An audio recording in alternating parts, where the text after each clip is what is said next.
Dersimiz farklıydı, çok maraqlı keçdi. Riyaziyyat sinifimizdə həyatla birləşdi. Gəlir qazanc xərc mövzusu kitabdan çıxdı kənara. Yollandıq biz hamılıqla Səbinənin mağazasına doğru yola.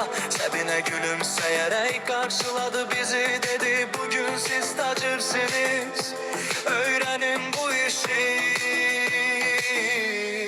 Rəflərdə düzülmüş kitab, dəftər, qələm, oyuncaqlar, hər birinin qiyməti var, diqqətlə baxın uşaqlar. Pulumuzu saydıq əvvəl, xərcimizi planladıq, nə qədər xərcləyəcəyik bir hesabladıq. Kimisi şirniyyat aldı, kimisi rəngli qələm, dedi ucuz alaq ki qazancımız olsun həm.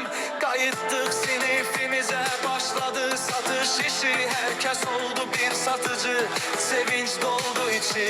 Qiymət koyduq mallara, biraz artıq, biraz əfərli, qazanc əldə etmək üçün düşündü biz ağıllı. Kim dedi mən bir manata almışam, bir illiyə sataram, kim dedi az qazanc olsa da müştərimi itirmərəm. Beləcə öyrəndik biz gəlir xərcin qaydasını, xərc çıxılır gəlirdən, qazanc göstərir faydasını. Hesabladıq axırda kim nə qədər qazandı, kim düzgün plan qurdu, kim biraz da aldandı. Anladıq ki riyaziyyat təkcə dəftərdə deyil, həyatın içindədir hər addımda bizimlədir elə bil. Bugün dərs bizə öyrətdi böyük bir həqiqəti, ağıllı xərclə düzgün sat, qazan olurum qiyməti. Səbinənin mağazası oldu bizim təcrübəmiz.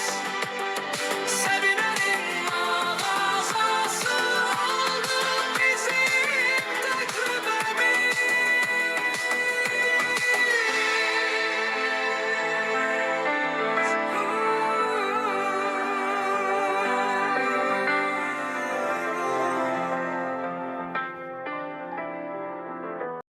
Çox maraqlı keçdi, riyaziyyat sinifimizdə həyatla birləşdi. Gəlir qazanc xərc mövzusu kitabdan çıxdı kənara.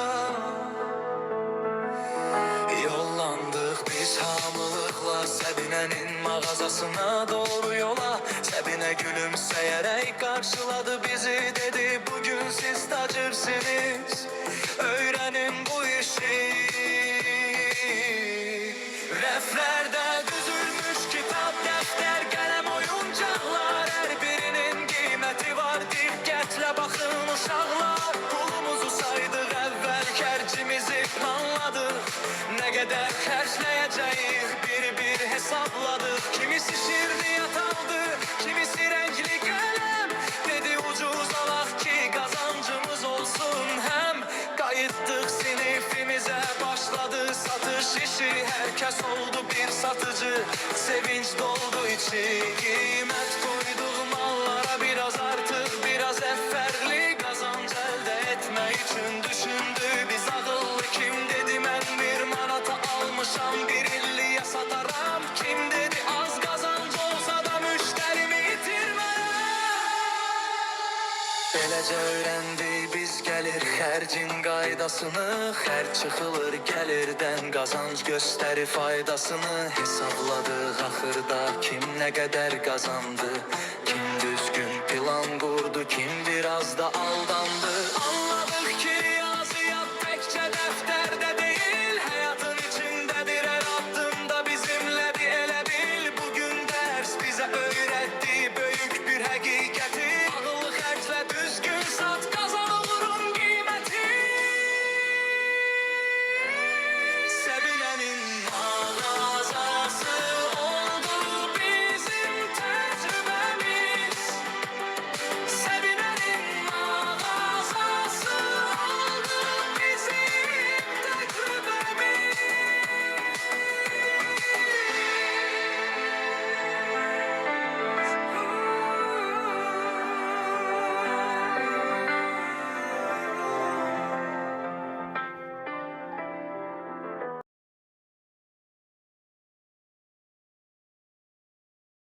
Ben bir dənə gələm, bir dənə marketə.